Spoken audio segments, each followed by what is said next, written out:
गोंडा जनपद के करनेलगंज तहसील में उस समय हड़कंप मच गया जब तहसील के अधिवक्ताओं ने प्रशासन के खिलाफ मोर्चा खोलते हुए धरना प्रदर्शन शुरू कर दिया। अधिवक्ताओं ने तहसील परिसर में बैठकर एसडीएम पर गंभीर आरोप लगाए और अपनी नाराजगी जाहिर की। वरिष्ठ अधिवक्ता त्रिलोकी तिवारी ने मीडिया से बातचीत करते हुए आरोप लगाया कि करनेलगंज तहसील में अधिवक्ताओं की कोई सुनवाई नहीं होती है और यहां सिर्फ जनप्रतिनिधियों की चलती है। उन्होंने कहा कि तहसील में आम लोगों और अधिवक्ताओं के कामों को गंभीरता से नहीं लिया जाता, जिससे अधिवक्ता समुदाय में भारी आक्रोश है। त्रिलोकी तिवारी ने आरोप लगाते कहा कि तहसील प्रशासन का कामकाज पारदर्शी तरीके से नहीं हो रहा है। उन्होंने कहा कि यहां पर विधायक और सांसदों की सिफारिश को ज़्यादा महत्व दिया जाता है, जबकि अधिवक्ताओं द्वारा कराए जाने वाले कार्यों को नज़रअंदाज कर दिया जाता है। वरिष्ठ अधिवक्ता ने यह भी कहा कि अधिवक्ता समाज अब इस मुद्दे को लेकर चुप नहीं बैठेगा। इसके चलते सभी अधिवक्ताओं ने एकजुट होकर तहसील परिसर में धरना प्रदर्शन शुरू कर दिया है। उन्होंने चेतावनी देते हुए कहा कि जब तक अधिवक्ताओं की समस्याओं का समाधान नहीं किया जाता और निष्पक्ष जाँच नहीं होती, तब तक यह आंदोलन जारी रहेगा। इस मामले को लेकर अधिवक्ता संघ ने प्रशासन से मांग की है कि पूरे प्रकरण की निष्पक्ष जांच कराई जाए और तहसील में हो रही कथित अनियमितताओं पर तत्काल कार्रवाई की जाए। फिलहाल इस मामले ने पूरे क्षेत्र में चर्चा का विषय बना दिया है और लोगों की नजरें प्रशासन की अगली कार्रवाई पर टिकी हुई हैं। ये धरना 27 से चल रहा है और ये कई बार हो चुका है।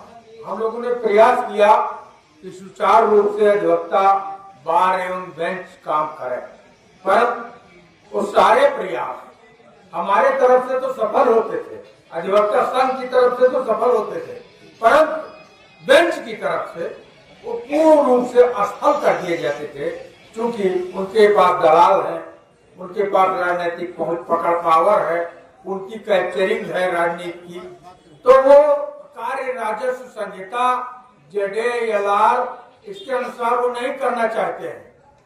वो विधायक के कहने पे किस मुकदमे में विधायक का फोन आएगा उस पर उनका निर्णय पारित होगा, ये उनका कृत्य है।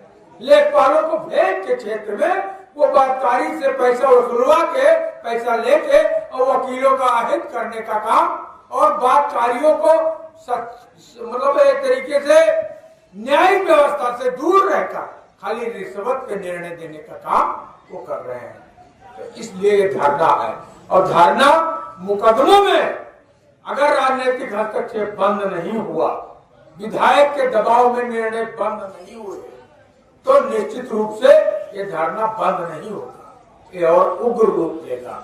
हम लोग और उग्र आंदोलन चलाएंगे। यहाँ पे आंदोलन चला है, चतुर्भुजी गुप्ता जैसे भ्रष्ट एसडीएम को हम लोगों ने आके हटाने के बाद यहाँ से जो है धरना खत्म किया है। मांगे क्या है? मांगे यही मांगे है भाई, विधायक के कहने पे ये अगर संचालन करेंगे, अगर सिर्फ तहसील संचालन विधायक करेगा तो ये बर्दाश्त से बाहर हम अधिवक्ता है, हम लेमन नहीं है, निरहु बुरहु नहीं है। ये धरना 27 से चल रहा है और ये कई बार हो चुका है। हम लोगों ने प्रयास किया कि सुचारू रूप से अधिवक्ता बार एवं बेंच काम करे, पर वो सारे प्रयास हमारे तरफ से तो सफल होते थे, अधिवक्ता संघ की तरफ से तो सफल होते थे, परंतु बेंच की तरफ से वो पूर्ण रूप से असफल कर दिए जाते थे, क्योंकि उनके पास दलाल है, उनके पास राजनीतिक पकड़ पावर है, उनकी कैप्चरिंग है राजनीति की, तो वो कार्य राजस्व संहिता JDLR इसके अनुसार वो नहीं करना चाहते हैं। वो विधायक के कहने पे किस मुकदमे में विधायक का फोन आएगा उस पर उनका निर्णय पारित होगा, ये उनका कृत्य है।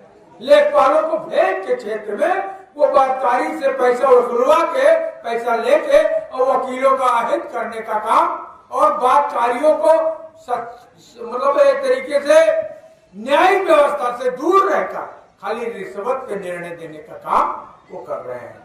तो इसलिए ये धरना है और धरना मुकदमों में अगर राजनीतिक हस्तक्षेप बंद नहीं हुआ, विधायक के दबाव में निर्णय बंद नहीं हुए, तो निश्चित रूप से ये धरना बंद नहीं होगा, ये और उग्र रूप लेगा। हम लोग और उग्र आंदोलन चलाएंगे। यहाँ पे आंदोलन चला है, चतुर्भुजी गुप्ता जैसे भ्रष्ट डीएम को हम लोगों ने आके हटाने के बाद यहाँ से जो है धरना खत्म किया है। मांगे क्या है?